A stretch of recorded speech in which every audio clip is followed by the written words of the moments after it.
కేసీఆర్ కుటుంబం మొత్తం జైలుకెళ్లడం ఖాయమని చెప్పారు ఎమ్మెల్యే రాజగోపాల్ రెడ్డి.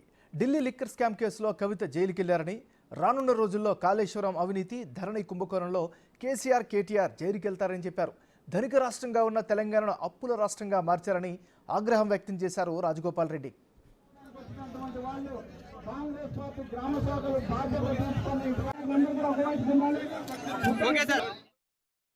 ఇప్పుడు తెలంగాణ సమాజం మొత్తం మద్యం కుంభకోణంలో కేసీఆర్ కూతురు కవిత అరెస్ట్ అయిన తర్వాత,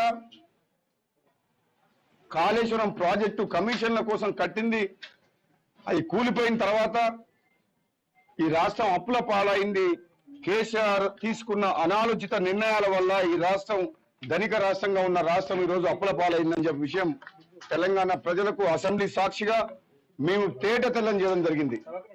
ఈ రోజు రాష్ట్ర ఆర్థిక పరిస్థితి మీద శ్వేతపత్రం విడుదల చేయడం జరిగింది.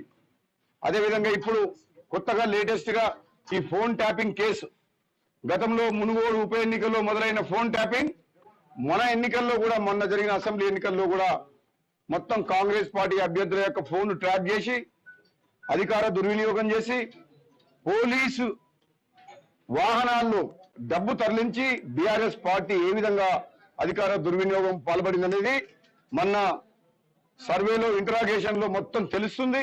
తెలిసింది కూడా. ఇప్పుడున్న పరిస్థితుల్లో చూస్తే బీఆర్ఎస్ పార్టీకి తెలంగాణలో ఒక్క పార్లమెంట్ సీటు కూడా గెలిచే పరిస్థితి లేదు.